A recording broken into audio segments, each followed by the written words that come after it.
Pues ya, de una vez le damos la bienvenida a Casa Naranjos.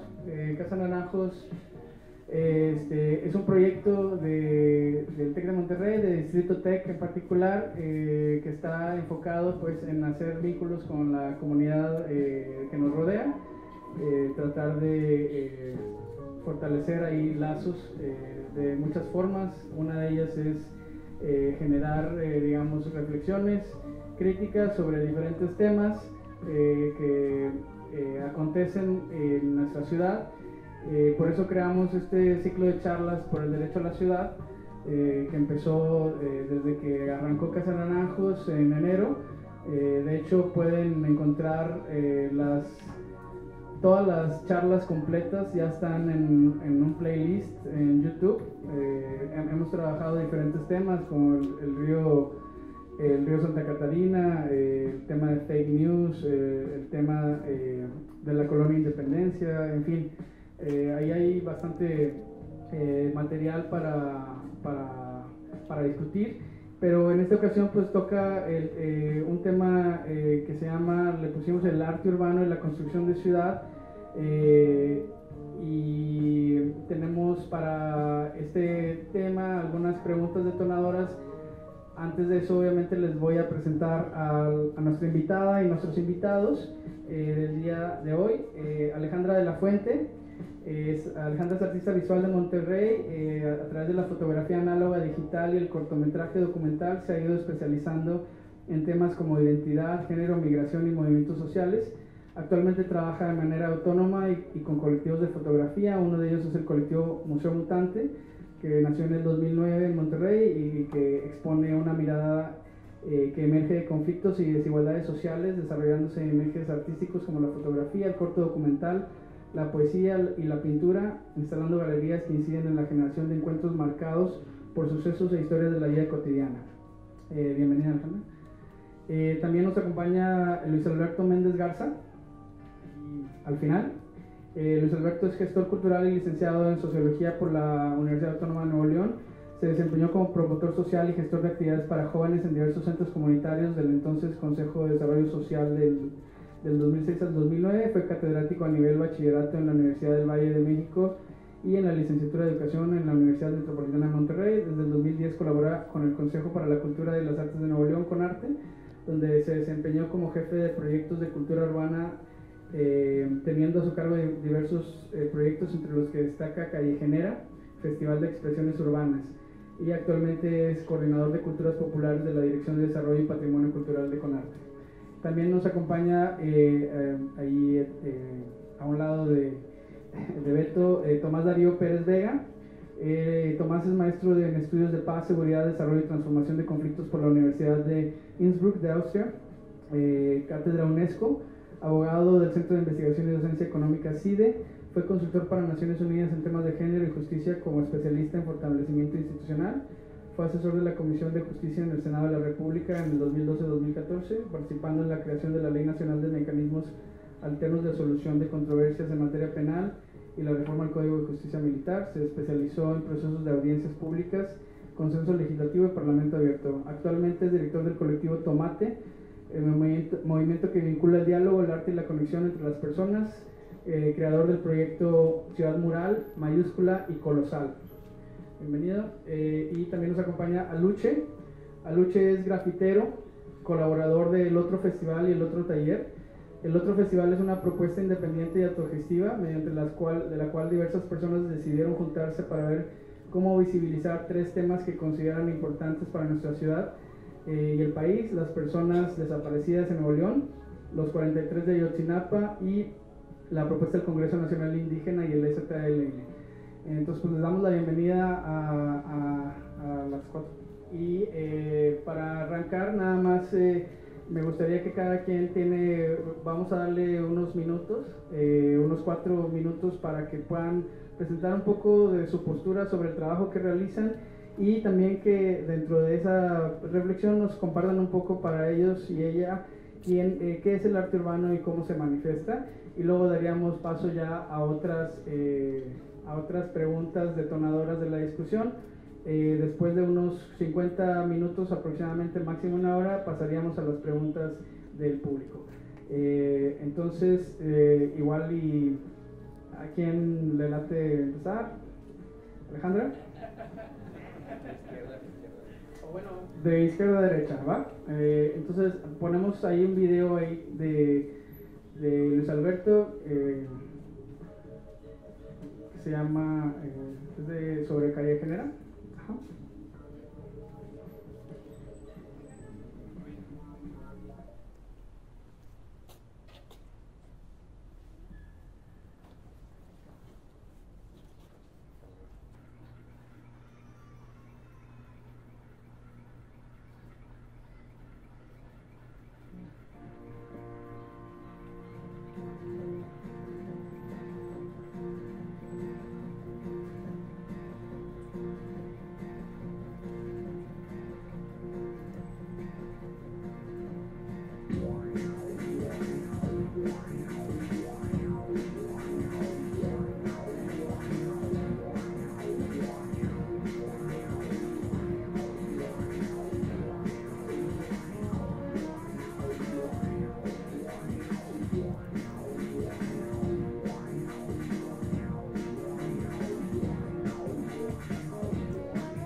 Bueno, básicamente ese es el Festival Calle Genera. Es bueno, una de mis tareas dentro de Conarte es coordinar este proyecto. Este año realizamos la octava edición del festival. Llevamos 8 años consecutivos haciéndolo, y hubo una edición especial que se llevó a cabo en la ciudad de Guanajuato. Entonces son 9 ediciones en realidad, pero 8 aquí en la ciudad y 1 en la ciudad de Guanajuato, que fue una colaboración con el Festival Cervantino. Y bueno, nada más quería como proyectar, bueno, que vieran el video para dimensionar un poco de que el festival, digamos, toma como base el graffiti y el arte urbano como eje sobre el cual gira, pero no es lo único que realiza, sino también hay otras actividades que involucran conciertos, competencias, talleres, etcétera, una serie de actividades además de la realización de murales. La verdad, contestar así en un tiempo tan breve qué es el arte urbano, creo que es complicado, pero Yo sí rescataría que, o sea, nosotros siempre trabajamos en el festival con el graffiti y arte urbano. O sea, yo sí quisiera como rescatar esa palabra porque como que hay mucho, está muy satanizada la palabra graffiti y nosotros trabajamos con el graffiti y una cosa es el graffiti y otra cosa es el arte urbano, que igual podemos ir como desmenuzando qué es cada cosa, pero sí me gustaría, nosotros siempre hemos procurado trabajar con el graffiti y con el arte urbano en el festival. Entonces, ¿qué es? Pues es complicado explicarlo así en un minuto, pero pues son manifestaciones gráficas en diferentes formatos que se manifiestan en las calles de manera natural. Nosotros hemos trabajado con esas manifestaciones en espacios abiertos y también en espacios cerrados como en galerías. Y pues hay una amplia variedad de técnicas con las que se puede trabajar con el graffiti y arte urbano. Entonces, pues, de eso igual podemos ir viendo como detalles, ¿no? Pero por ahí va el rollo.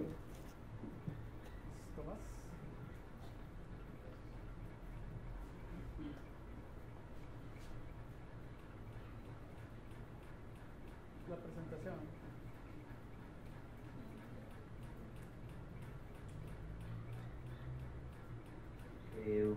Buenas tardes, gracias por estar aquí el día de hoy.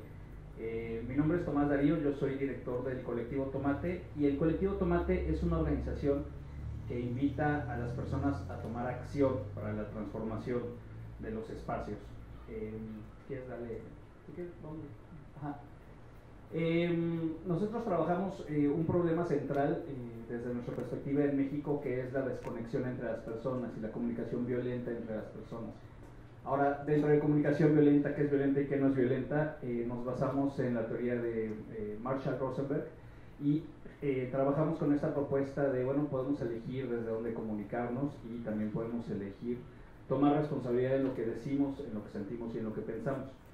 Entonces, trabajamos con teoría de comunicación no violenta, trabajamos con teoría elicitiva de transformación de conflictos desde la perspectiva de John Paul Lederach, y trabajamos también con distintos entendimientos transracionales de las fases, y bueno, entonces estos tres ramas las agarramos para poder hacer un proyecto que lo que busca es conectar a las personas a través del diálogo y el arte. Este proyecto que hacemos se llama Ciudad Mural, pero pues más bien es una metodología con la que trabaja el Colectivo Tomate, que también lo utiliza tanto para el proyecto, que es el proyecto más grande de Ciudad Mural, o otros proyectos que tenemos como Colosal, que es el proyecto que acabamos de terminar aquí en Monterrey, en el Cerro de la Campana, y otro proyecto que se llama Mayúscula, que busca resaltar los mitos y las leyendas fundacionales de las ciudades. Si quieres, le damos la siguiente y la siguiente.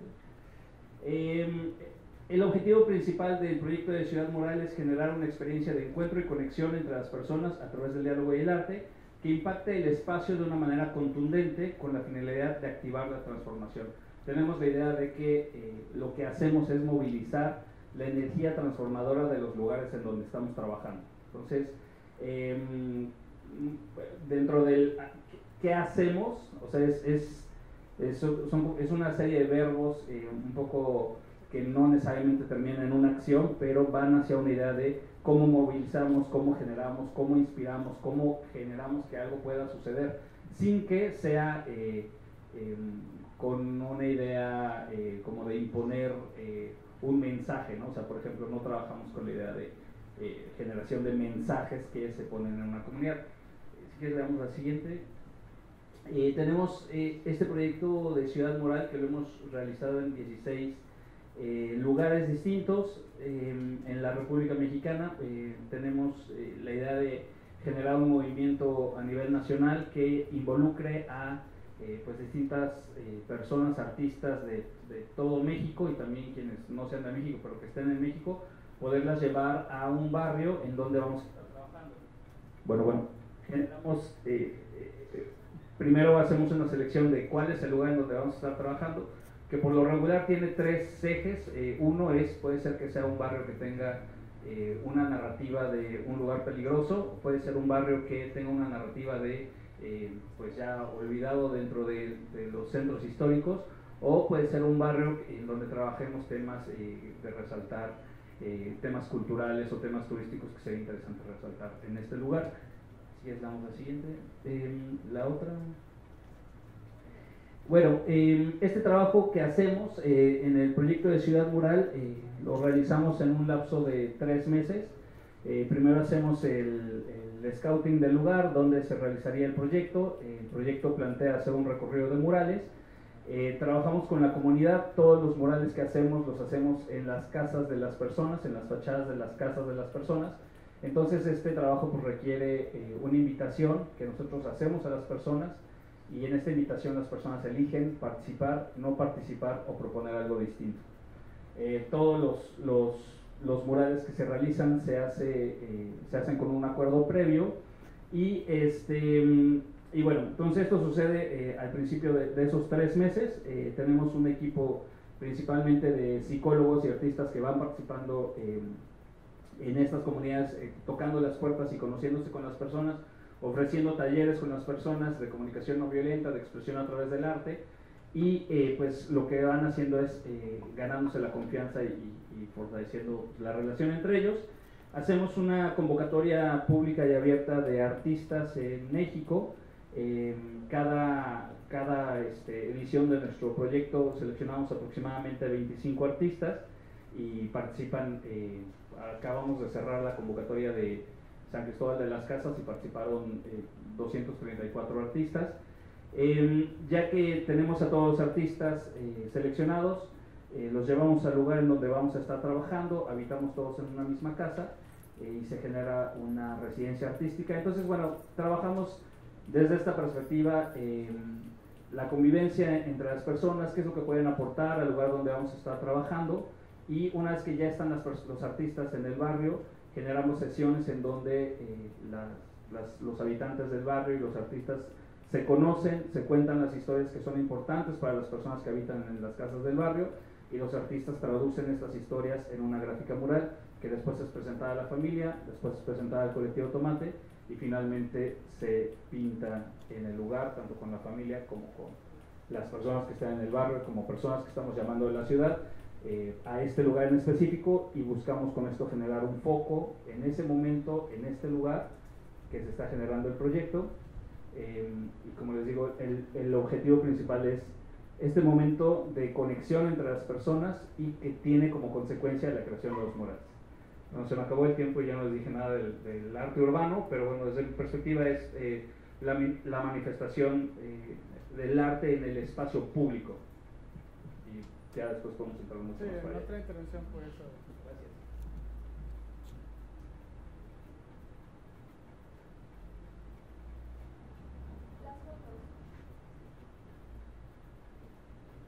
Bueno, soy Alejandra de la Fuente, vengo de parte del colectivo Museo Mutante. El colectivo Museo Mutante, bueno, pues nace en el 2009, en un momento donde la ciudad estaba muy apagada. Si recuerdan, bueno, pues estábamos con todo este tema de narcotráfico, de esta guerra, ¿no? Y pues bueno, para empezar, bueno, con el arte urbano, pues sí, no son todas estas manifestaciones que se dan en las calles, los murales, ¿no? Graffiti, que pues hablan de un descontento social. Nosotras, bueno, desde el colectivo, pues le cambiamos ahí también un poco como la jugada, porque como empezamos nosotros, pues es montando exposiciones de fotografía en las calles.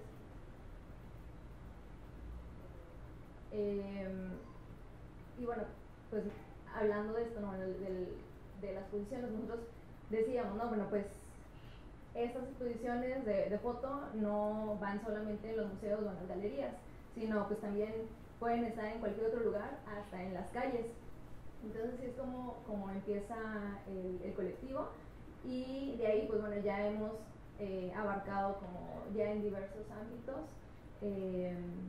Hemos trabajado con comunidades migrantes, y aquí bueno, también lo importante es que no solamente es que nosotros exponemos como que lo que hacemos, ¿no? como artistas, sino que también vamos con estas personas, dependiendo de las comunidades migrantes o en cualquier otro espacio donde demos algún taller, y pues dejamos como esta semillita de la fotografía.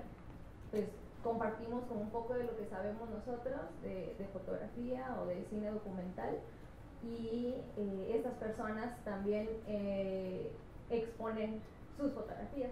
Las primeras fotografías que se veían fueron tomadas por personas migrantes de Centroamérica que estaban en ese momento aquí en Monterrey de paso, y después de eso se platicó con ellos y fue pues, en los espacios donde estaban habitando, en estas casas de inmigrantes, y después se tuvo una exposición con sus fotografías.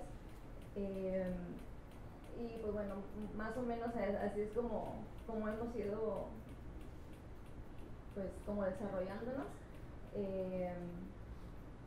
pues ya. Si quieres mencionar lo del arte urbano en la... Ya, sí. Okay.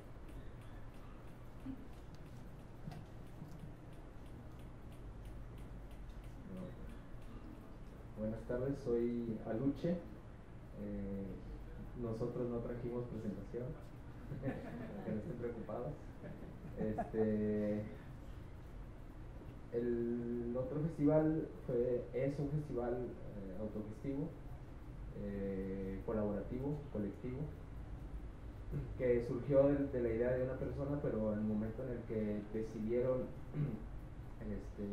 arropar la propuesta, se volvió totalmente colectivo. O sea, las decisiones de todo el festival fueron colectivas.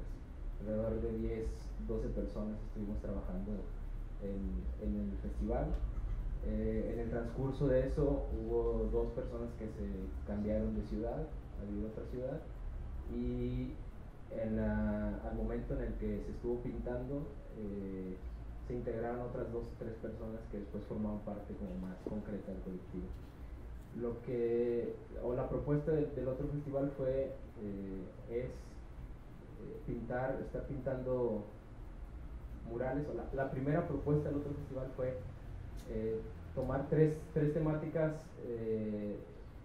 políticas importantes que estaban pasando en el año pasado, y a partir de ahí invitar a diferentes artistas de nivel nacional y local para poder pintar sobre esas temáticas. Decidimos pintar sobre los desaparecidos en Nuevo León, que no solamente tiene que ver con la guerra del narco, como mencionaba Ale, que era de esa época, sino que también en Nuevo León hubo guerra sucia en los 70s, cuando los grupos guerrilleros estuvieron muy fuertes. De hecho, creo que hay una tesis o 2 tesis del TEC muy importantes sobre esa época. Entonces intentaba abarcar los desaparecidos en Nuevo León a nivel histórico, ¿no? Lo político y la guerra del narco. El siguiente tema era los 43 desaparecidos, y el último tema era la propuesta que salió del CNI, que es el Congreso Nacional Indígena, y el EZLN, para proponer a una mujer indígena como precandidata a la presidencia. No logró, después de eso no logró la candidatura, pero estuvo en ese proceso para intentar serlo, ¿no? Fue totalmente autogestivo, es decir, nosotros no pedimos o no buscamos presupuesto en ninguna institución pública ni privada, porque la línea del festival es una línea como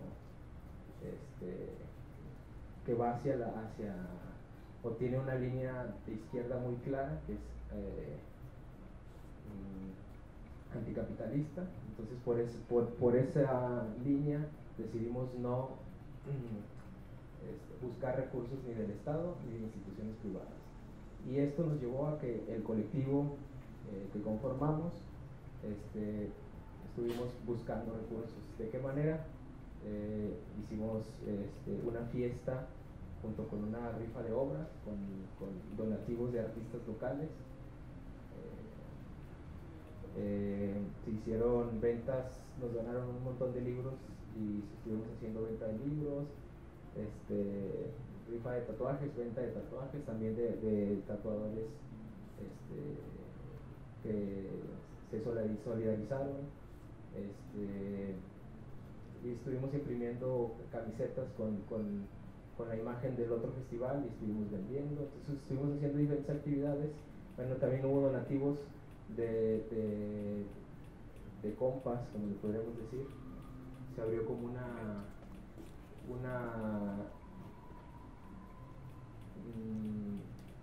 comunicación para que hubiera donativos en efectivo o en especie, y hubo ese tipo de donativos. Bueno, se realizaron 8 murales, hubo 11 artistas, 4 locales, que era Ácaro, Blast, Real 3 y Ovarios Podridos, y 7 nacionales, que era Mazatl, Chunga, Dante, Granó, Goz, Mestizo y Quilloy. Y en relación también hubo unas mesas de discusión, la inauguración y algunas otras actividades. En cuanto al arte urbano, esto tiene que ver ya más con una postura como más personal y no del colectivo. Es que como conocemos o como queremos encasillar el arte urbano, que es esto, tiene una ligazón con el graffiti. El graffiti ese que nace, según algunos autores y algunos investigadores, en Nueva York en los 60. Y en el momento en el que los que estaban reprimiendo querían borrar, querían eliminar ese graffiti feo que nace en los 60, en el momento en el que esas personas hicieron o vieron que había una mina de oro que se podía mercantilizar, le invirtieron en el arte urbano, que es lo que está pasando actualmente con todas las instituciones públicas y privadas, pero eso ya lo hicieron de hace 30, 40 años. Ahora es muy distinto porque hay artistas que han migrado al graffiti, y antes eran los grafiteros que migraban al arte. Entonces, bueno, obviamente no solamente es el graffiti, aquí habemos 3 propuestas que tienen que ver con graffiti, con graffiti específicamente, o con también arte urbano. Ya lo encasillaron como que solo los que hacen graffiti, ¿no? Pero arte urbano es mucho más amplio. Y entonces lo que nosotros creemos es que es esa línea, el graffiti que ha sido bien visto se le denomina arte urbano, y va como por ahí. Gracias. Igual hay varias preguntas, pero igual con el tema que acaba de tocar, hay una más o menos relacionada, que en relación al arte urbano se ha venido dando esta doble tendencia de aquella que se ha basado en la coerción, como prohibir, perseguir, castigar, todo este rollo de la tolerancia cero contra músicos en las calles, contra grafiteros, ¿no? Al tiempo que también se basa, hay una canalización y promoción de las prácticas a través ya de procesos de implementación institucional. ¿Qué es la opinión de ustedes? Un poco de lo que venía diciendo un poco Aluche, ¿no?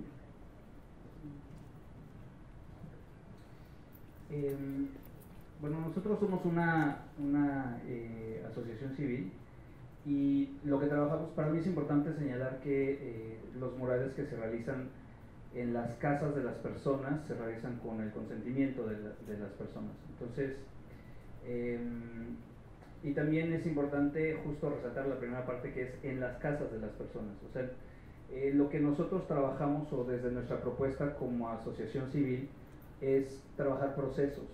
Entonces es compatible la expresión consensada entre las personas. O sea, es como si estamos trabajando nosotros desde la perspectiva, nosotros el colectivo Tomate, desde la perspectiva de la no violencia, es importante pues, este respeto, ¿no? O sea, que más allá de, como yo lo veo, y ya hablo desde Tomás Darío, como yo lo veo más allá del tema de si es arte urbano o no, desde mi perspectiva, es un proceso que se está cuidando, que se está ejecutando, es algo que se está creando en conjunto. Las personas con los artistas, las historias incluso que están siendo contadas, es parte de un proceso. Entonces yo, o desde la perspectiva donde trabajamos, es más en este proceso que lleva como consecuencia a la expresión de murales.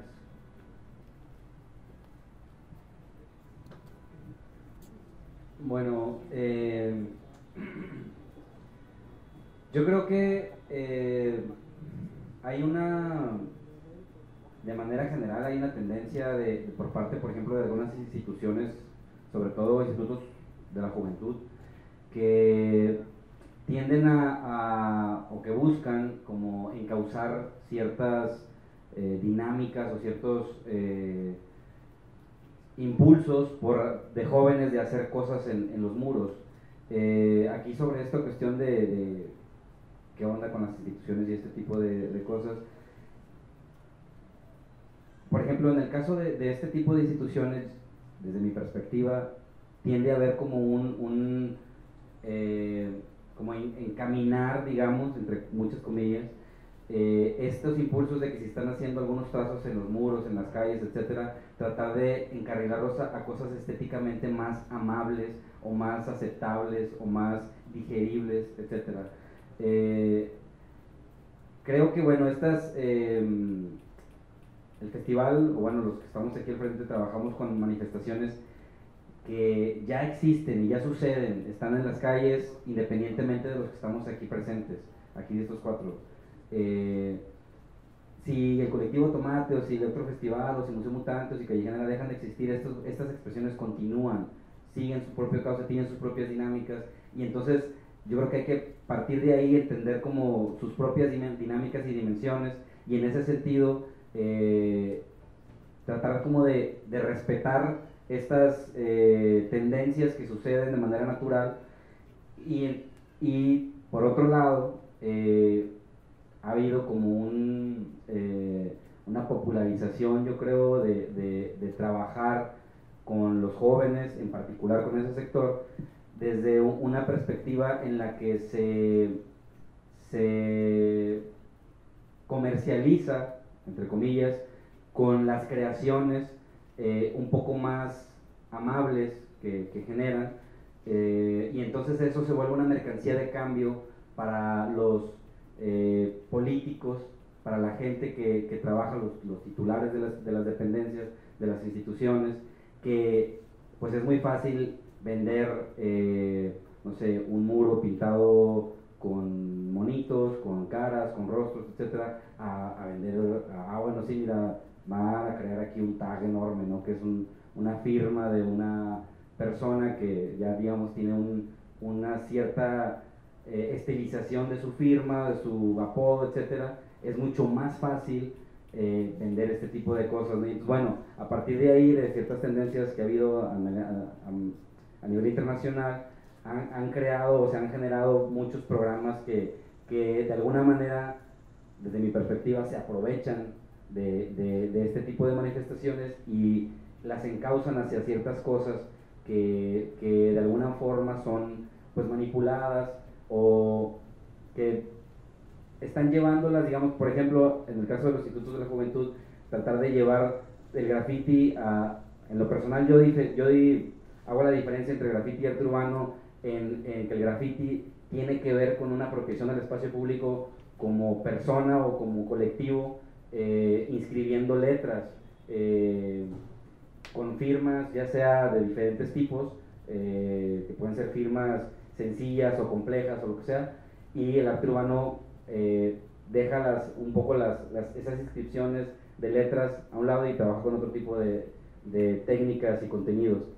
Pero bueno, a lo que voy es que estas instituciones a veces quieren pasar o hacer que los artistas o la gente que hace cosas en la calle pase de escribir letras a hacer rostros o hacer cosas como más amables, ¿no? Y bajo mi perspectiva eso está completamente equivocado.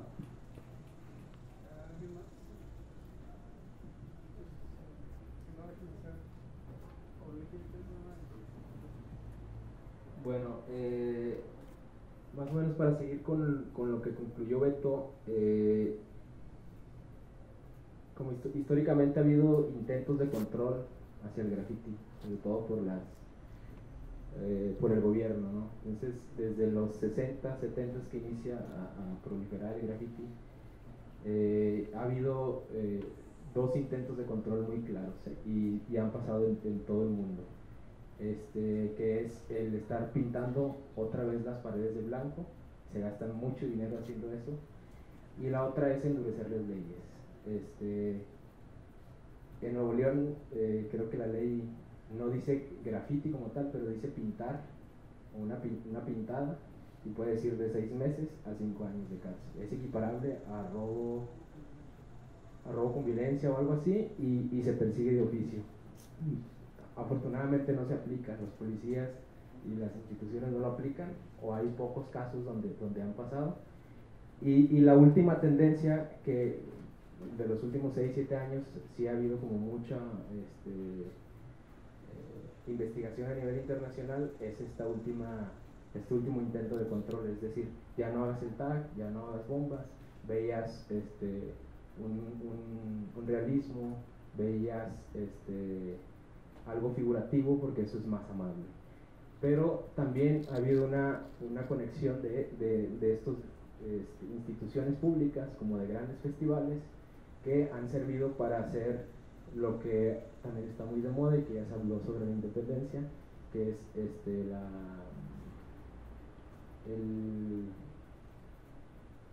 me fue la palabra, pero es cuando quieren hacer lo que está pasando ahorita en la independencia, gentrificación. Hay muchos festivales ligados a empresas muy importantes, y por medio de eso generan un intento de control en la comunidad, para después, a lo mejor no mañana ni pasado, pero en 1 año, en 3 años, va a haber un proceso de gentrificación, como lo que está pasando en la independencia, ¿no? Que puede estar ligado a la campana.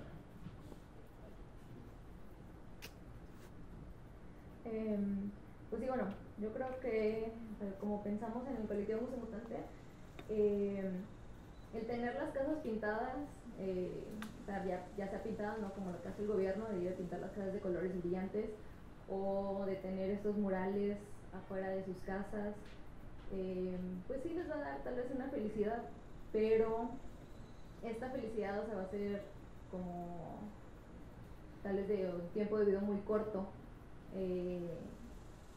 Tal vez sí, o sea, va a salir a la calle y va a ver su casa, ¿no? Que se llama bonita y todo, pero ya, o sea, se va a ir a su trabajo, y puertas adentro de su casa va a seguir igual todo, ¿no? Toda su vida va a seguir igual. Ahí no hay un cambio, no hay una mejoría en la calidad de vida de estas personas, más que eso, ¿no? Tal vez que sea bonito y un ratito, pues sí, ¿no? Le da ese fragmento de felicidad, que conforme la pintura se va cayendo, pues también esta felicidad, ¿no? Se va yendo. Y entonces, bueno, desde la forma en la que trabajamos en Museo Mutante, pues es el acercarnos a las personas, y al acercarnos a las personas nos acercamos a sus espacios, nos acercamos a sus territorios y les conocemos. Entonces, en los diversos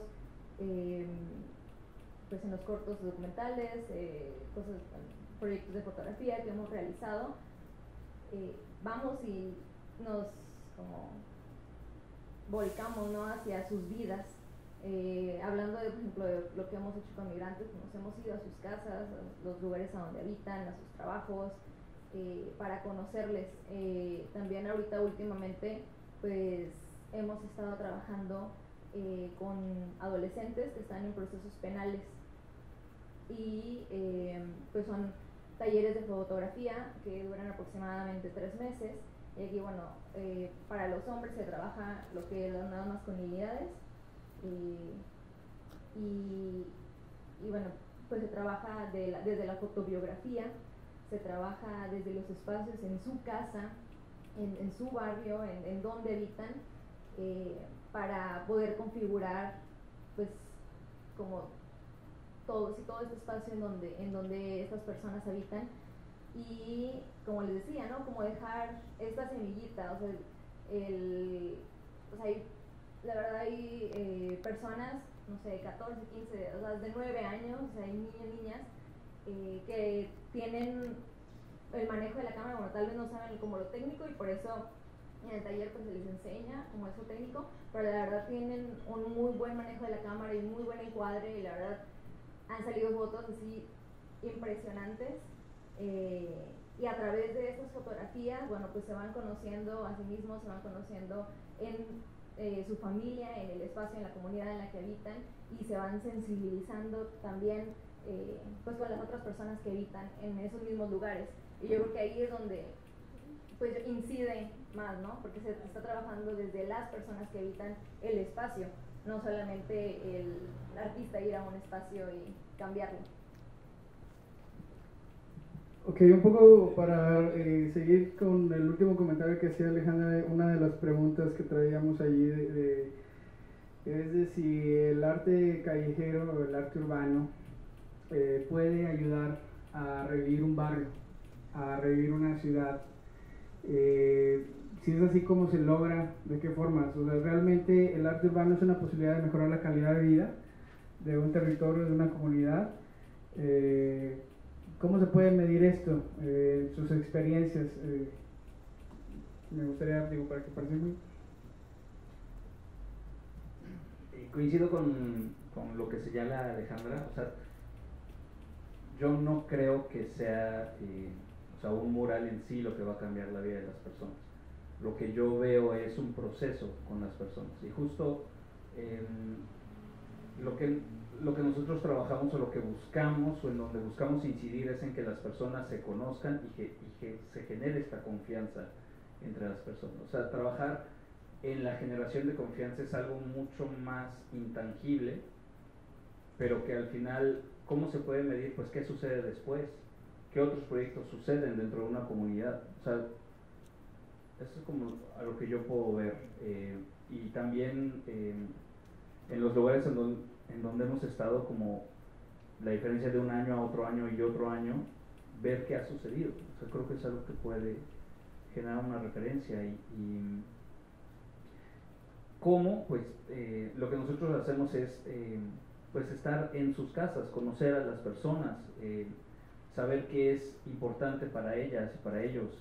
Recuerdo que estábamos en Culiacán, en la casa de un señor que vivía solo, y que ya tenía muchos años que vivía solo en su casa, ¿no? Y era velador y se iba a trabajar en las noches y no convivía con más personas alrededor de su casa. Y entonces le tocó trabajar a un artista con él, y cuando trabaja con él pues sabe que va a ser su cumpleaños, y entonces le festeja su cumpleaños, y es como ese momento de, bueno, ¿no? Como la esencia de la vida, ¿no? O sea, como la magia de pues estamos vivos, somos personas, nos podemos conocer, podemos generar más cosas entre nosotros, y eso es a lo que vamos con la conexión. O sea, ¿qué más podemos hacer como personas, ¿no? Como personas que habitamos en un espacio, ¿qué más podemos hacer? Entonces, desde nuestra perspectiva, la generación de los corredores murales se genera en un espacio público, colectivamente se crea algo y se materializa, y sucedió, y es un primer ejemplo de que nosotros juntos podemos hacer algo. Lo hicimos, y tal vez no nos conocemos o no nos conocíamos, y podemos generar otra cosa. O sea, no es en sí el mural depende del proceso con el que se crea. Entonces, por eso desde mi perspectiva y como trabajamos nosotros, el énfasis está en el proceso, cuidar el proceso, y se materializa en el mural. Y tiene que ver con la estética en algunos espacios, y ya la discusión de la estética es otra, completamente distinta, ¿no? Pero bueno, va un poco por lo que estaba diciendo Beto, ¿no?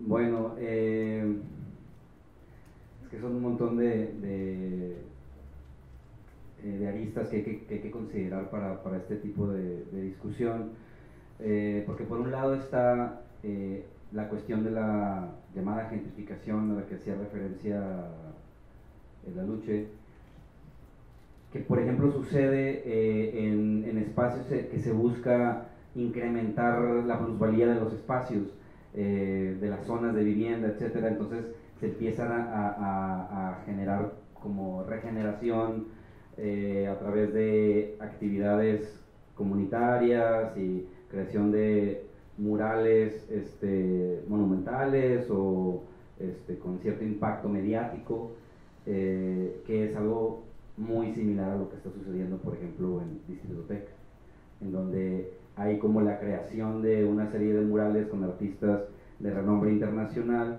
que buscan de alguna manera embellecer esta zona, que pues a lo mejor el TEC estaba dejando en el abandono el no involucrarse y no pues darse cuenta que estaba inserto en una zona habitacional, que había una cierta dinámica, etcétera, como este mismo espacio. Por ejemplo, ahorita me platicaba David que aquí se utilizaba para hacer convivios comunitarios de la misma colonia, etcétera, etcétera. Entonces, por un lado está eso, en donde está como intereses, incluso hasta inmobiliarios y cosas así como de fondo, que no se preocupan, por ejemplo, por cómo impactar en una comunidad. Por ejemplo, si el tema es la comunidad artística o la gente que está haciendo actividades de arte urbano o artistas que hacen cosas en la calle, este tipo de proyectos no considera cómo impactar en ellos de alguna manera. Por ejemplo, en el caso del Instituto TEC, si uno ve los murales que se han hecho, no hay ninguno hecho por locales, y aquí hay una comunidad bien grande de gente que hace graffiti o arte urbano. Bueno, a mí me sorprendió entrar y que estuviera el de Neto aquí, pero no sé si eso también es parte de la gente que se dedica a la selección de los muros y los murales y los artistas y todo esto que está sucediendo aquí, que por ejemplo es Arto, los hermanos Zelaya. Ellos normalmente hacen este tipo de trabajo y donde involucran a artistas internacionales con cierto renombre y algunos mexicanos que traen ahí en su como portafolio, pero no se preocupan en cómo sembrar o cómo impactar, por ejemplo, en la comunidad de artistas o de grafiteros locales. Y entonces esa comunidad queda aislada por completo de esta dinámica que se está buscando generar o que se está buscando impactar, pero eso es un tema. Y el otro tema es como un trabajo en escala de ese sentido, pero con comunidades vulneradas o con comunidades marginadas. Definitivamente no, bueno, pues un muro pintado no va a mejorar la calidad de vida real de una persona, eso es definitivo. Sí se pueden detonar algunas dinámicas, algunas cuestiones ahí de relaciones de comunidad que tal vez habían estado dejadas de lado, lastimadas por la cuestión de la inseguridad o cosas por el estilo. Sin embargo, o sea, debe de atender a proyectos como muchísimo más integrales, que se ataque no nada más la cuestión de las fachadas o cosas así, sino también qué pasa con el acceso a la accesibilidad a sus espacios, por ejemplo, qué pasa con la calidad de sus servicios básicos como el agua, la luz, el internet, etcétera, qué pasa con ese tipo, con la educación, infinidad de cosas, ¿no? Que no nada más tiene que ver con las fachadas de las casas. Entonces, en ese sentido, resulta como muy es un proyecto vistoso que se puede vender mediáticamente, y este tipo de proyectos normalmente van acompañados con financiamiento público, y este financiamiento público digamos así como están acá en la gentrificación, están las inmobiliarias detrás, pues en el financiamiento público seguramente hay intereses políticos ahí, en los que de alguna forma a lo mejor hay alguien, no sé, el alcalde, el titular de tal dependencia, lo que sea, que está buscando generar alguna imagen para él mismo o para su institución o para lo que fuese, y entonces este tipo de proyectos son muy vistosos como para poder posicionarse mediáticamente, ¿no? Entonces creo que son como dos polos en los cuales se sirve de un medio gráfico como es el graffiti y el arte urbano para diferentes finalidades, que tienen ahí un montón de claroscuros que habría que analizar, ¿no? O sea, que aristas que habría que ver por dónde y para qué y cuál es como la finalidad real, ¿no?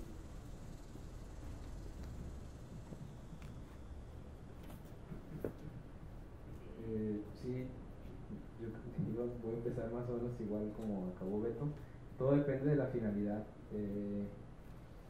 Yo creo que creemos que muchos de los proyectos muchas veces en lugar de revivir ayudan a matar o agonizan más ciertos barrios, ¿no?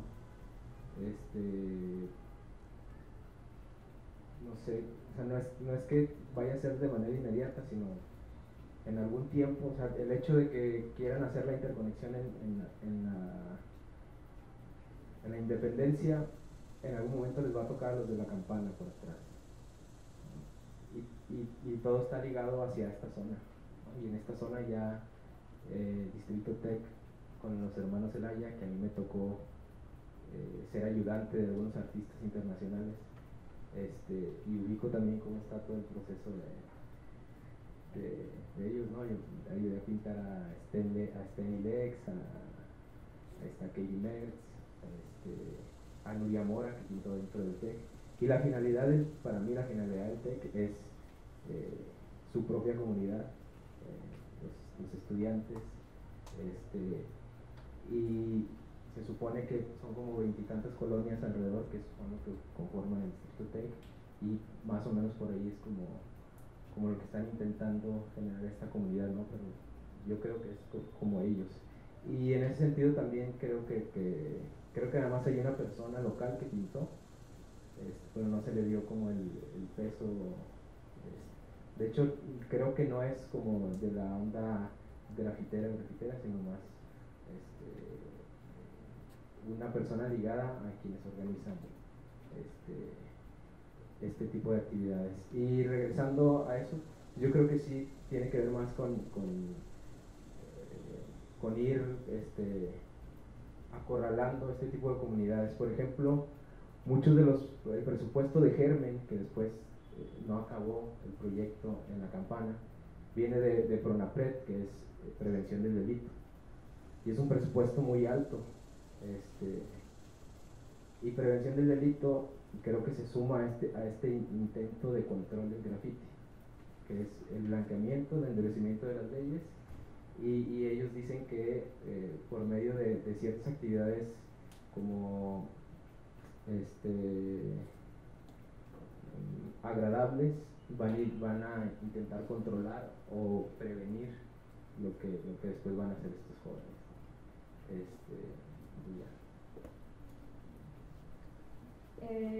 Yo creo que aquí, bueno, empezaría como con la pregunta, ¿no? La pregunta toca como el tema utiliza la palabra revivir, y yo creo que pues ningún barrio ni ningún espacio de la ciudad está muerto. Entonces, hay gente que lo habita, hay espacios que son ocupados, entonces pues en definitiva eso no está muerto, entonces no podemos revivirlo. También desde el arte callejero pues no se va a revivir porque bueno, como les digo, está vivo, pero aparte no ocupa del arte para que esté vivo, ¿no? Y esto también tiene desde siempre, desde las pinturas rupestres, ¿no? Ahí esas personas pues cuentan sus historias. Entonces yo creo que ahí vuelvo a lo mismo, sería incidir en las personas que habitan estos espacios para que pues estas mismas personas hablen acerca de lo que pasa en esos lugares, de lo que sienten, o sea, tomen el arte para expresarse y pues no, como lo que dicen, ¿no? Aquí mis compañeros, no hablarle a artistas internacionales para que vengan a hacerlo, ¿no? Sino la misma gente de esas comunidades que lo haga. Entonces, desde su perspectiva, la importancia desde dónde se gestionan estos procesos sería alguna clave para que el arte urbano tenga algún tipo de impacto, de relación directa con las comunidades.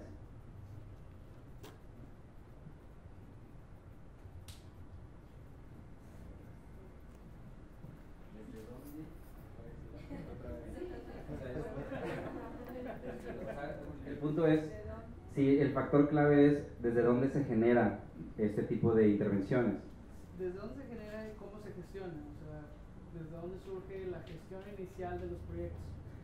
porque pues estamos viendo las diferentes perspectivas, pues autónomos, institucionales, y el punto es la intervención, digamos, o más bien la comunicación o el diálogo con esas comunidades. El arte pues ahí está, pero importa entonces desde dónde se gestiona para ver qué impacto, cuál es el impacto que surge de esa relación. O sea, ¿sí? Sí, bueno, yo creo que sí tiene que ver desde dónde se gestiona, pero sobre todo cuál es el objetivo que persigue, qué es lo que se está buscando lograr. Porque yo creo que independientemente de dónde viene el financiamiento de X proyecto, hay posibilidades de lograr cosas. Depende mucho de cuál es el objetivo y cuál es como lo que está buscando. Por ejemplo, hablando de lo que a mí me toca, por ejemplo, en Callejenera, el objetivo de Callejenera desde un inicio fue fortalecer una comunidad que ya existía y se estaba dando de grafiteros y artistas urbanos. Y a partir de eso surgió la propuesta de hacer una exposición en un espacio cerrado sobre la cual se llevaron a cabo una serie de actividades. Pero a partir de ahí, digamos, se partió de la premisa de que había una serie de dinámicas sucediendo en la ciudad con diferentes manifestaciones urbanas, con la música, con el arte gráfico, con diferentes cosas, las patinetas, las bicicletas, el breakdance, etcétera, etcétera. Y entonces nosotros lo que buscábamos era como aglutinar a todas esas expresiones, hacer que coincidieran unas con otras y provocar el diálogo entre ellas, que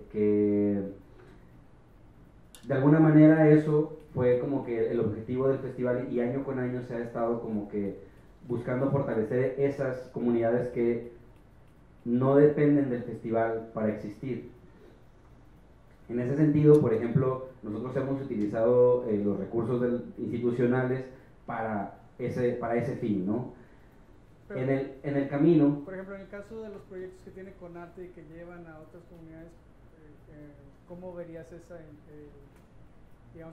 intervención que hace el gobierno a través de los proyectos culturales en diferentes zonas de la ciudad? Es que depende mucho del carácter del proyecto, o sea, y también, o sea, definitivamente, pues hay que partir de la realidad concreta de la comunidad con la que se va a trabajar.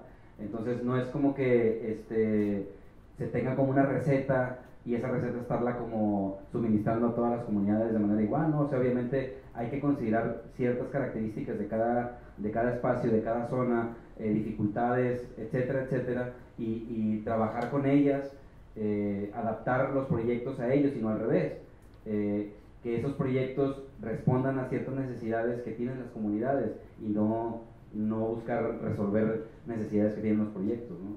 Entonces, en ese sentido, sí es importante como saber cuál es el financiamiento, de dónde surge y todo esto. Y sobre todo, por ejemplo, yo considero en lo personal que cuando se involucran recursos públicos es como tener como la conciencia de ejercer de la manera más responsable esos recursos, porque son recursos de todos a final de cuentas. Y esos recursos, si se malgastan, si se malversan, si se terminan en los bolsillos de gente de la cual no debería de quedar, pues eso está equivocado y hay que vigilar que esos recursos se ejerzan de la mejor manera, ¿no? Entonces, en ese sentido, sí es como bien importante que cuando existen este tipo de financiamientos públicos, pues que haya una transparencia en su ejercicio, porque luego también sucede bastante frecuente que se inflan precios de cosas, de materiales, de insumos, etcétera, para desviar recursos para otro tipo de fines, ¿no? Entonces, eso en el caso de los recursos públicos. En el caso de los recursos privados, pues bueno, tienen la posibilidad de tener la opacidad que quieran sin ninguna bronca, ¿no? Por ejemplo, el caso del TEC puede hacer lo que quiera con su lana y pues no tenemos por qué meternos, ¿no? Porque no es lana de todos los que estamos aquí. Pero en el caso donde hay recursos públicos sí tenemos la posibilidad de cuestionar y preguntar e involucrarnos, ¿no? ¿Les recuerdo la última ronda? Para luego ya pasar a preguntas. O sea, adelante, cada quien una intervención más y luego ya pasamos a preguntas. Yo creo que es importante el objetivo y es importante el proceso. El objetivo es, desde nuestra perspectiva, el proyecto que realizamos de Ciudad Mural, el objetivo es conectar a las personas a través del diálogo y el arte. Este es el objetivo del proyecto. Y el proceso que hacemos es el que ya escribí, el contacto con la comunidad, ofrecer talleres, fortalecer capacidades, que la comunidad ofrezca sus propios talleres y que se conozcan con la finalidad de generar confianza. Ese es el objetivo que tenemos. La mayoría de los proyectos que hacemos de Ciudad Mural los hacemos con una alianza que tenemos con Comex. Y en esta alianza buscamos pues, financiar los proyectos, ¿no? Que se puedan llevar a cabo de la mejor manera, y también lo hace a partir de su área de impacto social, o sea, desde ahí trabaja. Algunos de los proyectos los hacemos también con recursos públicos en algunos estados o municipios. Y bueno, pues dentro de los objetivos que estamos cuando trabajamos en los lugares, lo comento, son esos tres. O sea, uno puede ser que tenga que ver con la prevención de la violencia o con la parte de esta narrativa, trabajar con las narrativas de lugares peligrosos, que no necesariamente es una narrativa, o sea, es justo esa parte de cómo trabajas una narrativa entre las personas, ¿no? O sea, y entre cómo es percibido un lugar en una ciudad. Otro de los puntos donde trabajamos es a partir de la cultura, y otro de los puntos que trabajamos es a partir de turismo.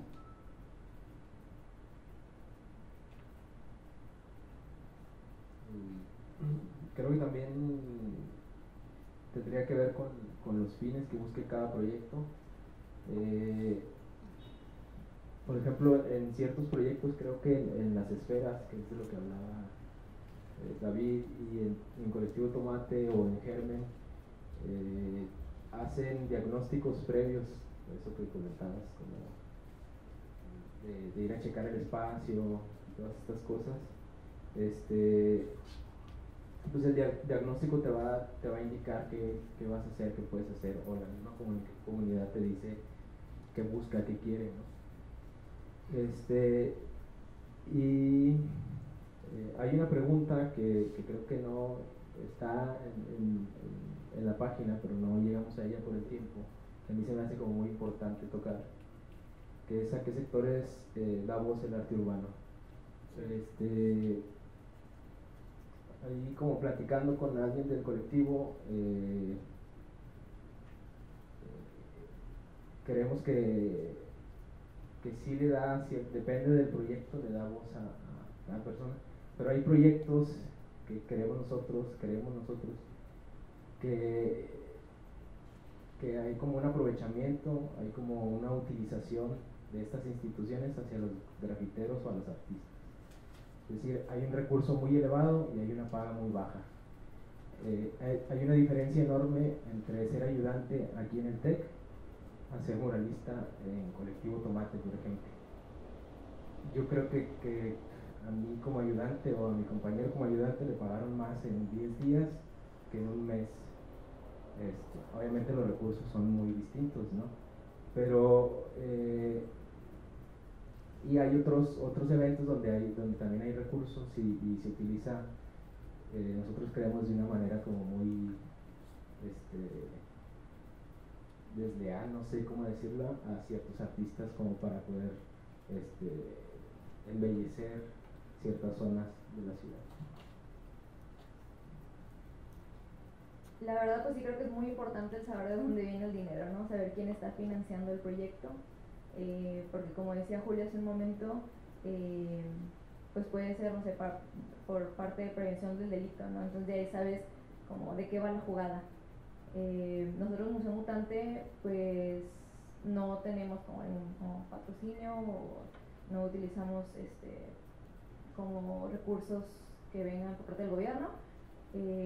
Últimamente hemos trabajado con una asociación civil que es Supera, y pues ahí es donde estamos en estas colonias dando algunos talleres de fotografía.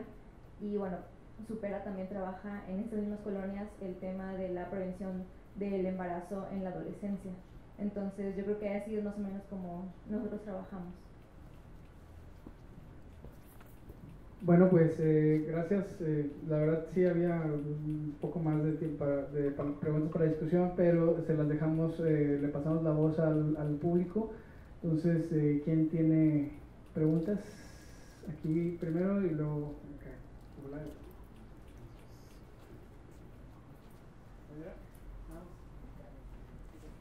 Hola, es más que nada para ti, Tomás. Referente a la iniciativa que hicieron en el Cerro de la Campana, ¿nos puedes platicar un poquito más del proceso? Y una de las preguntas o de los hechos que tomas en cuenta o que comentaron es que les preguntaron a las personas si querían pintar sus casas, si no querían y qué otra cosa proponían. ¿Tuvieron algunas otras propuestas de las personas de la campana? Si quieres, deja que él lo vea porque es un directa, Akulaya hace otra y con esos dos. Gracias. Mi pregunta también es para Tomás, pero es retomando varios puntos que señalaron el resto de los panelistas referente al tema de los fines, de la sostenibilidad y del tema de los recursos. Yo veo que los proyectos que desarrolla Colectivo Tomate pues son proyectos muy vistosos, ¿no? O sea, detrás de ello hay realmente, yo veo un incentivo perverso a los políticos para presumir un trabajo que se está haciendo y que no necesariamente va a ser el ideal para la circunstancia o el problema que hay en X o en Y barrio.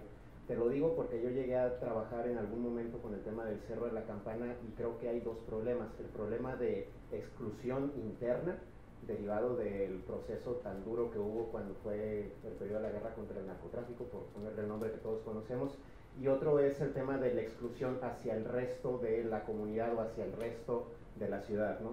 Entonces, yo no entendería muy bien cómo es que la construcción de un macromural permite ayudar, y si puedes también abonar en esto te lo agradecería mucho. Y la segunda pregunta es si no te preocupa que detrás de la vistosidad del proyecto que desarrollas haya un problema de incentivos para los políticos que finalmente la realidad no la podemos negar. Les gusta lo que les traiga votos y lo que trae votos es temas que se ven mucho, ¿no? Gracias.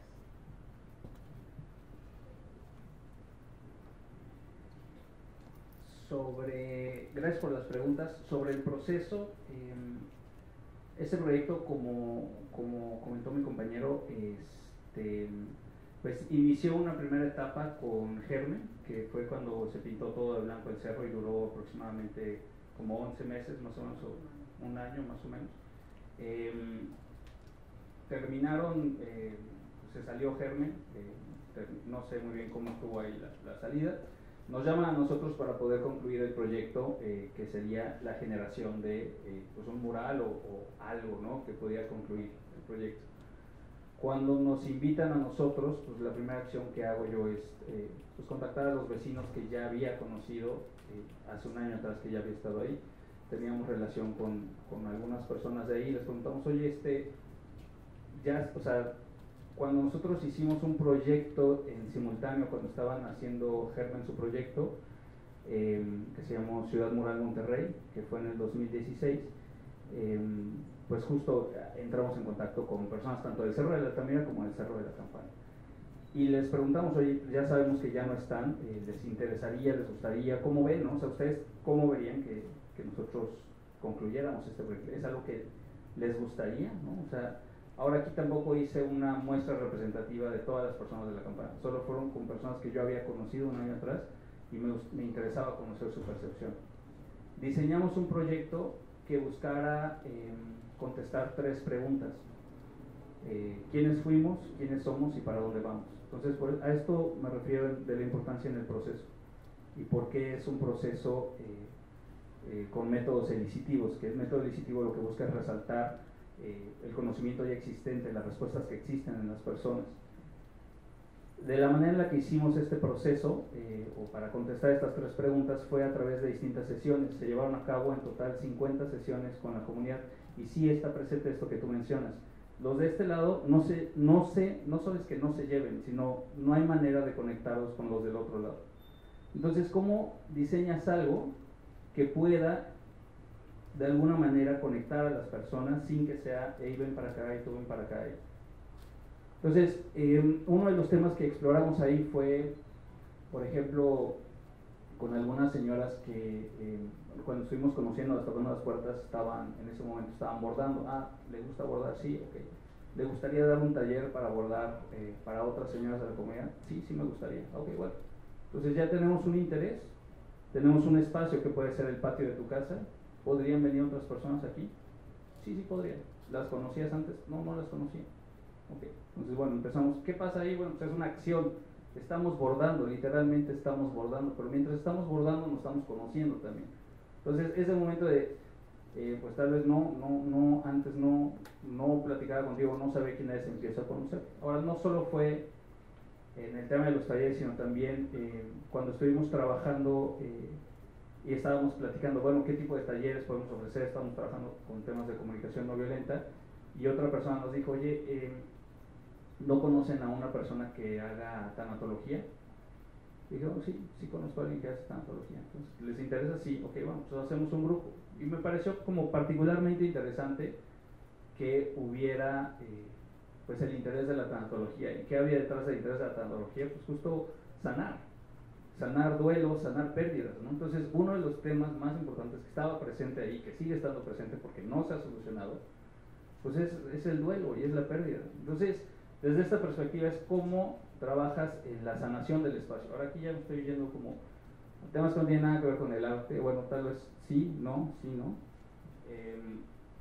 Pero desde este interés de y con los entendimientos transracionales tiene que ver con, vamos a comunicarnos más allá de la razón. Entonces, más allá de la razón, vamos a trabajar con cómo nos podemos entender a través del sonido, ¿no? Entonces tuvimos unas sesiones que tenían que ver con sanación a través del sonido, otras sesiones que tenían que ver con meditación.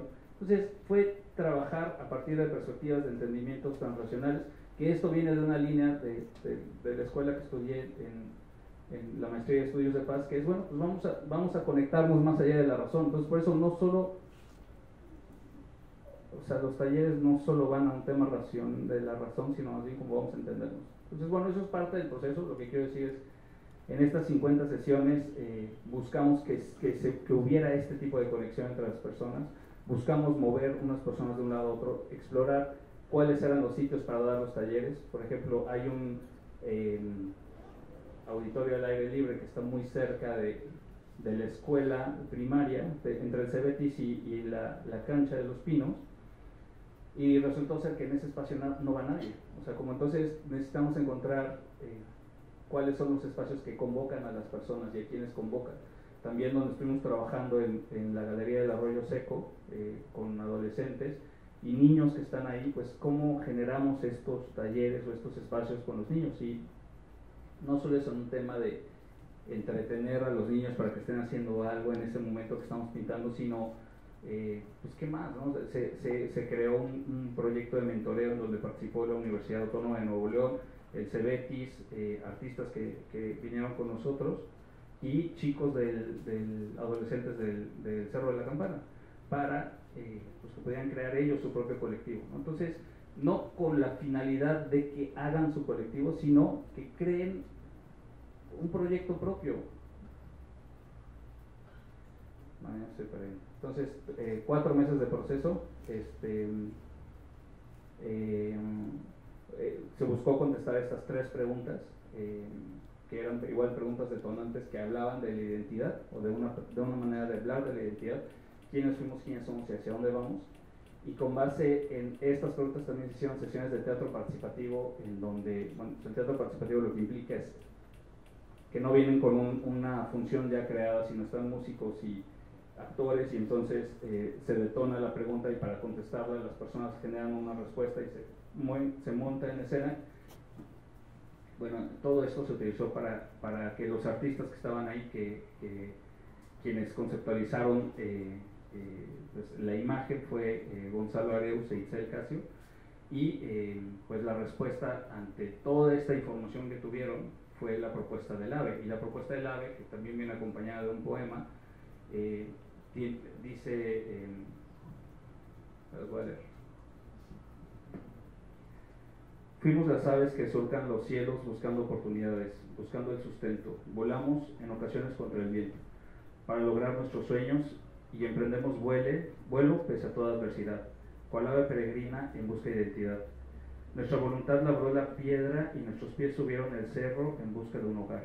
Fuimos los que llegamos, somos los que se quedaron, a base del esfuerzo, en estas calles que ahora narran nuestra historia. Somos aquellas aves que hicieron de la nada un hogar y que ahora salen, día a día, en busca de alimento, con la mirada siempre hacia adelante. Somos los que cantan, sueñan y viven un mejor mañana. Volamos en busca de mejora, con nuestro pasado a cuestas, guiamos a los que nos siguen, construimos continuidad y armonía porque somos las aves que fortalecen su nido día a día. Este poema lo hizo Areus e Itzel Casio, y bueno, este es el proceso del que hablo. Entonces, no es un proceso que se quedaron los artistas, estos dos artistas y los 24 artistas que participaron, entre los cuales participó Vinalay, sino esto fue, o sea, de esto se trataron estas sesiones con las personas de la comunidad, o sea, cómo se iba contestando esta pregunta, ¿no? Se hicieron sesiones de café con las personas, se puso también un puesto en el tianguis de los miércoles, pusimos nuestro puesto nosotros para socializar el proyecto. Entonces, eso es lo que estuvimos haciendo durante estos 4 meses, y en 51 días fue que se pintó el ave, ¿no? Se lo pintó con máquinas. Entonces, en la pregunta de si cuando les invitamos a las personas si quieren participar, no quieren participar o quieren proponer algo distinto, en este caso no hubo una propuesta distinta, sí hubo oferta de talleres por parte de la comunidad, también la oferta de huertos urbanos, que un señor de la comunidad dijo, bueno, yo sé hacer esto, quiero ofrecerlo a la comunidad. Y también hubo un no quiero que pinte mi casa, ok, continuamos, o sea, la siguiente casa. Y si es un proyecto mediático que jala la atención de los medios, sí. Y aquí también me voy a la pregunta, bueno, con relación con la gentrificación, ¿no? O sea, si trabajamos o sea, supongamos, si llevamos servicios públicos y acceso a internet, ¿no? O sea, genera la gentrificación, pues sí, potencialmente, algún día, ¿no? O sea, pero estamos hablando de derechos humanos, ¿no? O sea, estamos hablando de servicios públicos, acceso al agua, o sea, como creo que, o sea, como determinar qué es exactamente lo que genera la gentrificación, o sea, pues es muy complejo, ¿no? O sea, es una serie de muchos elementos que podrían generar la gentrificación de un espacio, creo, sobre esa pregunta, no específicamente de lo que sucede aquí en Distrito Tec. No estoy muy familiarizado, me he estado como conociendo poco a poco cómo es el proceso aquí.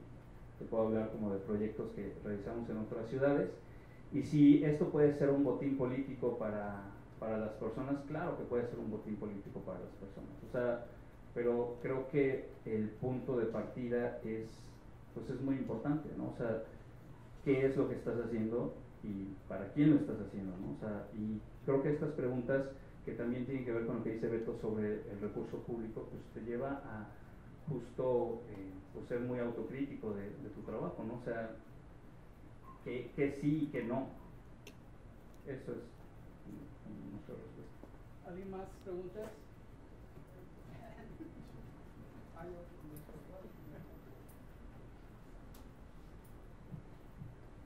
Bueno, esta se liga con esta última que comentas. La están haciendo desde Estados Unidos, desde el camarada. Dice, ¿qué papel juega el arte urbano en los procesos de gentrificación y despojo de vivienda? Esa va para todos. La digo primero con la tuya. Y la otra es, son dos, ¿sí puedo? Ok. Y la otra es, si han considerado que el graffiti o el arte urbano pueden ser utilizados de manera perversa para la gentrificación. ¿Alguien nos puede dar la definición de gentrificación, por favor? Otra, aprovechando el espacio, para no quedarme con la duda. Oye, primero muchas gracias a los cuatro, está muy padre la dinámica que están haciendo. Y después de todo esto, me gustaría escuchar alguna solución. O sea, ¿qué proponen ustedes si no tuviéramos el limitante del recurso? ¿Qué pasaría si fueran los motivos exactos, o cuáles serían los motivos y qué sería la solución? ¿No? ¿Cuál sería la mejor forma de gentrificación?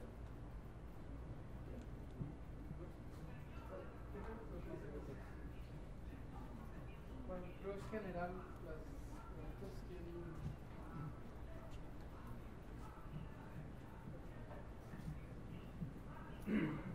que... ¿Qué es la gentrificación? Creo que, bueno, pues a lo mejor puede haber diferentes maneras de interpretar qué es la gentrificación, pero básicamente es como es un fenómeno que se empezó a dar en Estados Unidos de embellecer ciertas zonas de la ciudad que estaban como cayendo en abandono o no tenían como la atención de las autoridades correspondientes, llámese municipio, estado o a quien le toque, como para tenerlos de una manera pues decente, digamos, de alguna manera, o sea, bien presentados para las habitantes de la zona. Y entonces inmobiliarias, o sea, gente que se dedica a los bienes raíces, a la compra y venta de terrenos y construcción de espacios habitacionales, espacios para tiendas, comercios, etcétera, etcétera, empezaron a inmiscuirse en esas zonas y empezar a modificar las dinámicas o mejorar la zona, pero con estos fines, o sea, no en realidad como para beneficiar a la comunidad que ahí vive, sino más bien con la finalidad de que el valor de plusvalía suba y entonces puedan vender sus espacios muchísimo más caros. Yo ponía el ejemplo muy contrastante de Distrito Tech y las zonas marginales.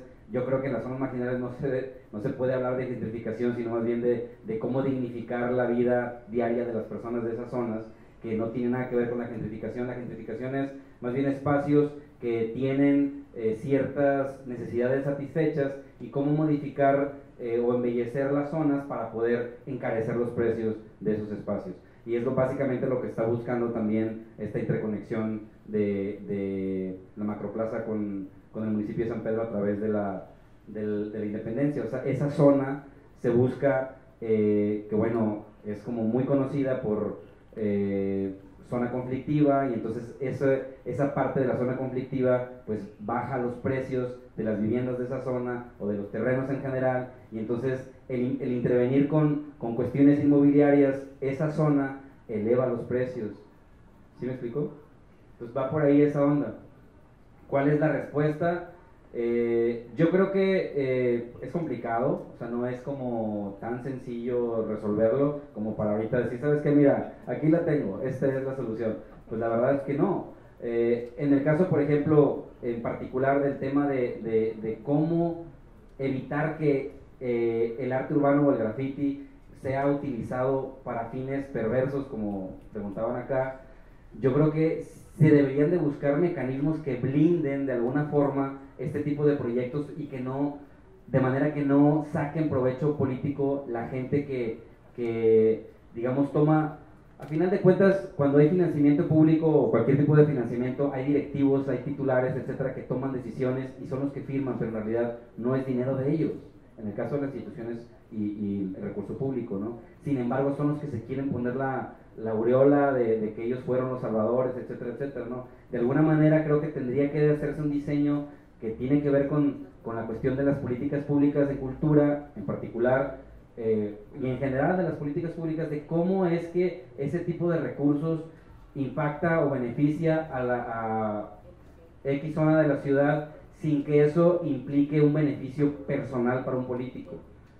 O sea, no quiere decir que si él firmó o autorizó que tal recurso se destine para la pintura de la zona de la Campana o los talleres o lo que fuese, no reditúe en un beneficio político para ellos, sino más bien mantener de alguna manera que esos recursos, pues a final de cuentas, son de todos, ¿no? Entonces, bueno, yo no sé, no tengo la fórmula mágica de cómo solucionarlo, es un tema que se tiene que analizar. Yo creo que por ahí tendríamos que estar analizando cómo blindar los proyectos para evitar este tipo de beneficios y este tipo de manipulaciones de estas expresiones. Creo que por ahí debería ser el camino.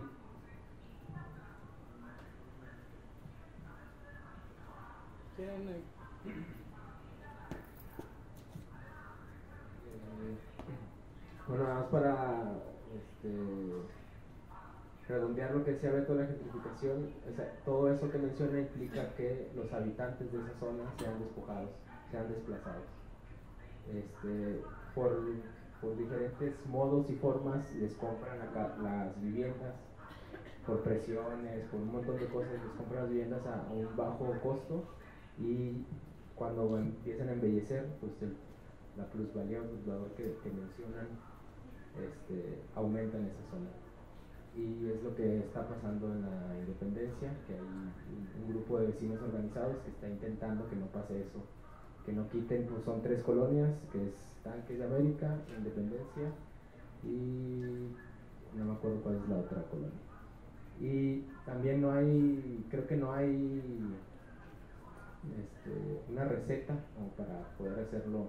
Hay 4 proyectos y creo que ninguno queremos tener como la verdad, y creo que todos hemos sido como en nuestros procesos como muy autocríticos, y creemos que lo que ya hicimos lo tenemos que ir modificando porque se van presentando cosas en los procesos, ¿no? No sé, hablando también con un compañero colectivo, creíamos que la acción participativa era algo como muy importante para lograr un cambio distinto, y que esa acción participativa sea como prolongada, ¿no? Que no sea de un año es muy poco para generar cambios en una comunidad. O sea, creemos que, no sé, si se monta un taller,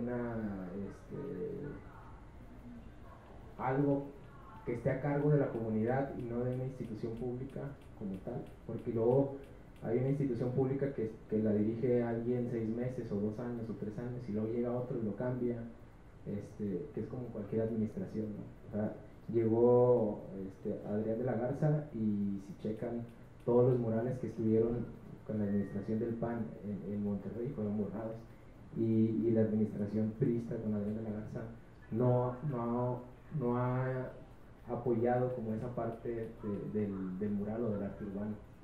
Entonces es como muy cambiante.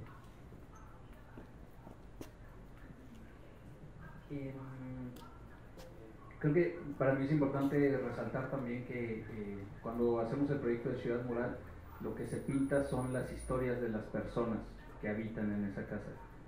¿Y qué tiene que ver esto en el cómo hacerle? Que tal vez puede llevar a la no gentrificación, o no lo sé, pero sí tiene que ver ese algo que le llamamos el espacio público, ese espacio. Cuando en mi casa o en la casa de mi vecino está pintándose la historia de mi vecino, no es algo bonito, no es algo que se ve chingón, o sea, es su historia, es lo que él quiere contribuir a la comunidad para dejar a la comunidad. Entonces esto ya forma parte de la comunidad, y tiene que ver con nuestra identidad. No es como mi interpretación de cómo se van a ver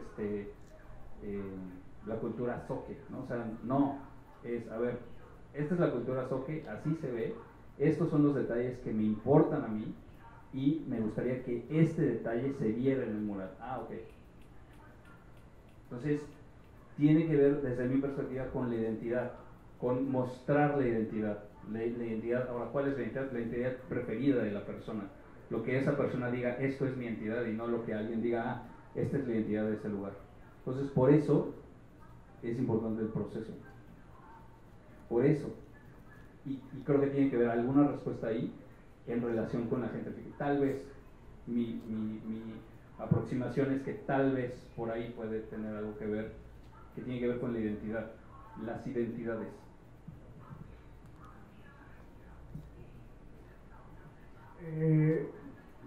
Bien, por cuestión de tiempo, si están de acuerdo, podemos abrir para las últimas 1 o 2 preguntas más y con eso cerramos.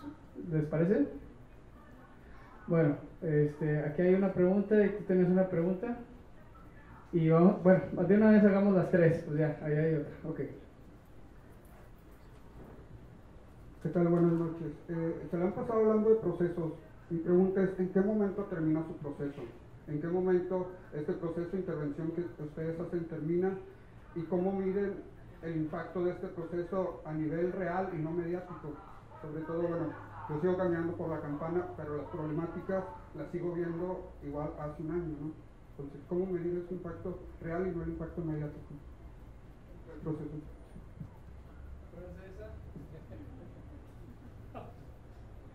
Sí, tiene que ver con esa pregunta y es cómo, o sea, si hay una comunicación post talleres hacia el exterior, no hacia el interior de la Campana o de otra comunidad marginada, sino hacia el exterior para saber cómo la gente del exterior ve ese proyecto. O sea, porque si a mí, o si yo le preguntara a mi tía, se cuenta de que, ¿tú sabes quién lo hizo? Pues sí, Adrián Garza lo hizo, seguramente.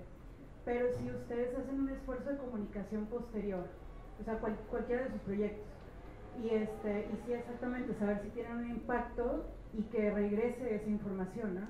Porque finalmente están afectando, cada proyecto de esos afecta la imagen de la ciudad en un macro, ¿no? O sea, no nada más en el interior, sino todos los días, todos lo vemos. Acá tenemos la última pregunta, digo, las primeras 2 están relacionadas. Hola, mi pregunta es, ¿cómo es el acercamiento de los artistas con ustedes o viceversa, ustedes con los artistas? Y tengo otra que si se puede me la contestan. ¿Cómo se sustentan económicamente ustedes, cada uno de ustedes como, pues no sé si institución o colectivos?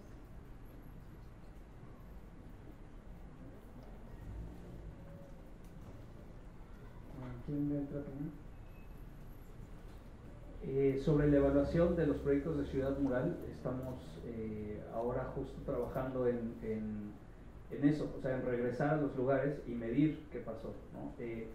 Al final de cada proyecto hacemos una encuesta, pero la verdad es una encuesta de satisfacción y muestra la percepción del proyecto, pero eso no muestra como el impacto del proyecto. Y justo ahí es donde estamos trabajando ahora, o sea, y lo estamos haciendo pues con instituciones académicas y también con pues nuestra idea nos gustaría involucrar también a ONU Habitat, o sea, como generar un instrumento de medición que pueda realmente determinar cuál fue el impacto, qué es lo que ha sucedido.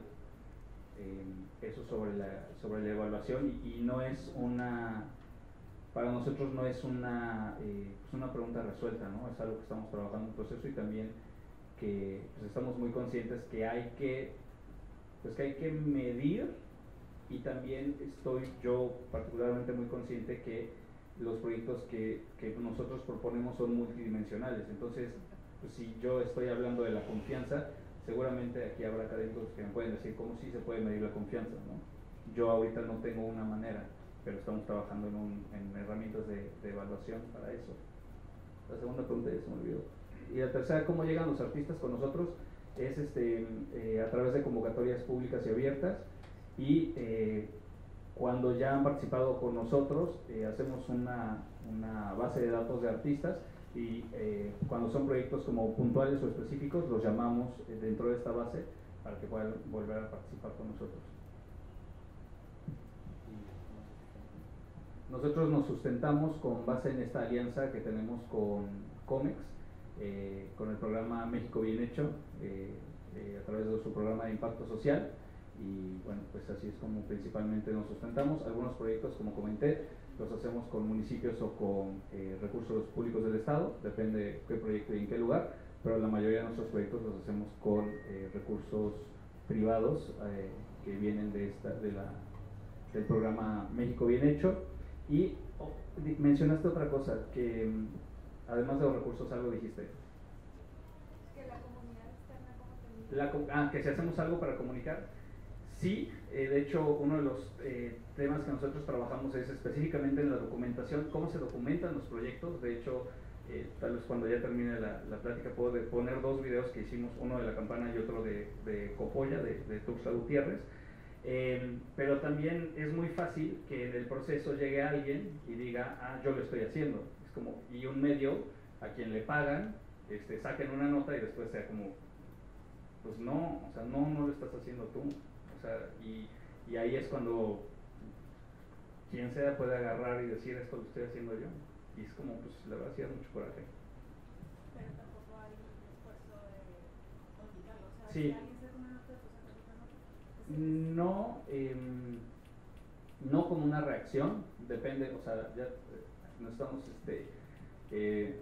metiendo en el tema de manejo de reacción de crisis y esas cosas, pero la verdad es que no, o sea, es como muy intuitivo. A veces sí, procuramos no ser reactivos, procuramos aclarar las cosas, y también pues este proyecto, como tenía recursos públicos, Colosal específicamente, en el momento en el que lo estuvimos ejecutando era tiempo de veda electoral.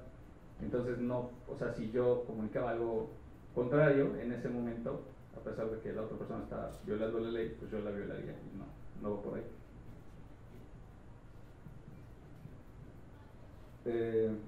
Sobre, pues bueno, creo que de las dos preguntas la única que me compete es la que hiciste tú. La tercera era, bueno, ¿cómo tenemos contacto con los artistas? Nosotros cada año formamos como un comité, que ese comité es como un comité consultivo con el cual estamos revisando propuestas de gente local, nacional e internacional para hacerles la invitación al festival.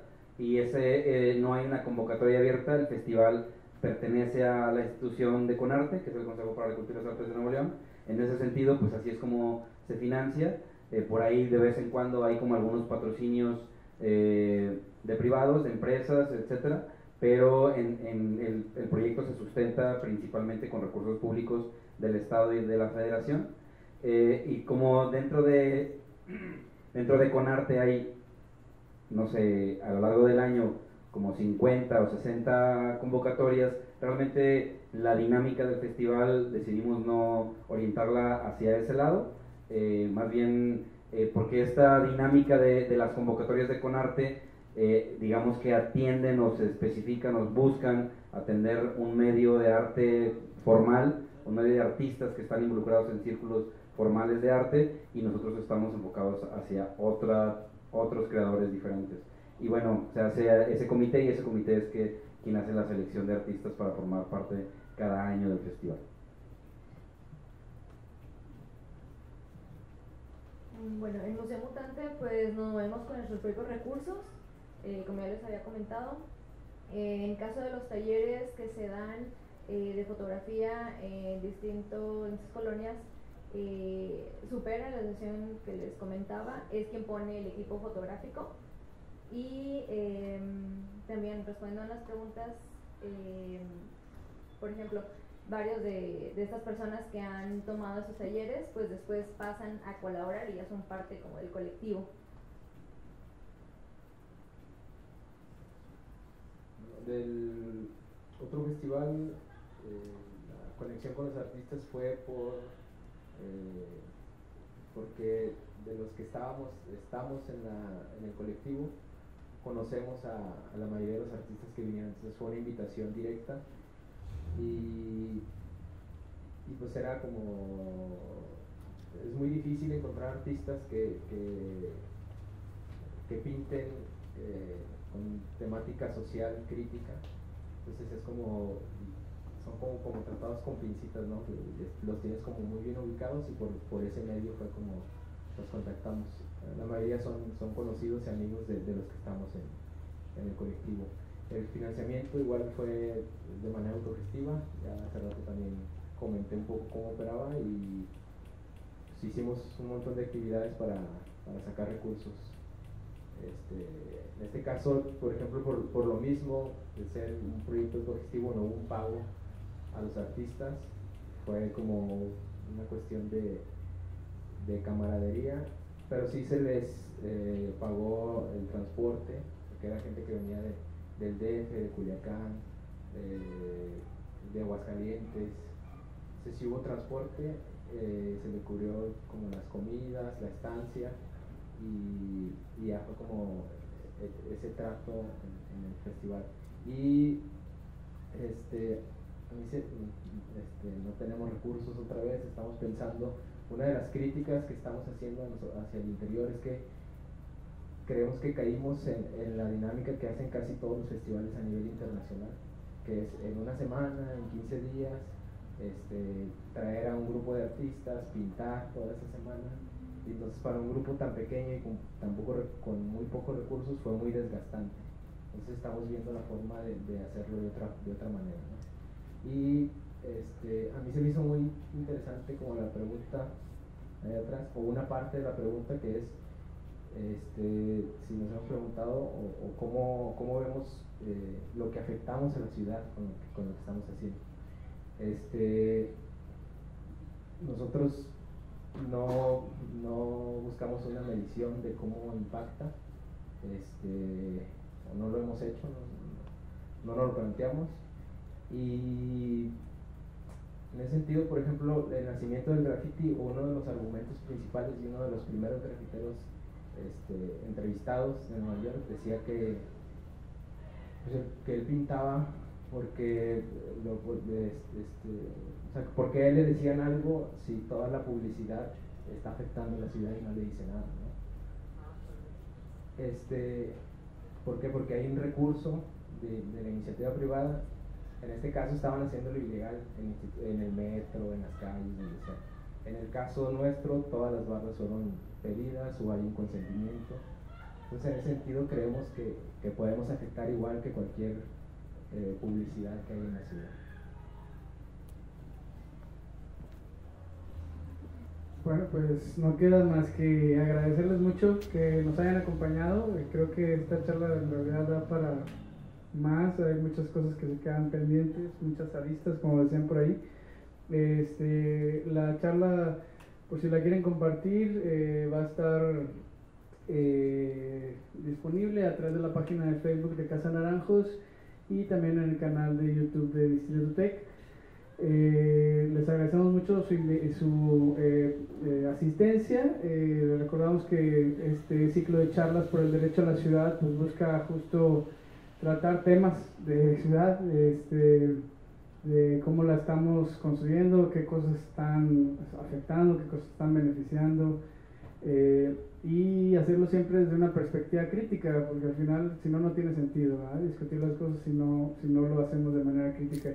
Y les recordamos que pueden seguirnos en Casa Naranjos, y nada más por un anuncio, por si hay vecinas aquí, vamos a tener una reunión de vecinos y vecinas el 1 de septiembre del 2018 en la pabellón La Carreta del Tecnológico Monterrey de 10 a 1 de la tarde, y ahí pueden confirmar su asistencia al teléfono 2315-0945, pues es justo para cualquier tema que quieran acercar a la comunidad. Son espacios que se hacen de manera periódica, abiertos a las comunidades cercanas. Y pues bueno, muchas gracias por su asistencia, que tengan una buena noche, y eso es todo. Vámonos.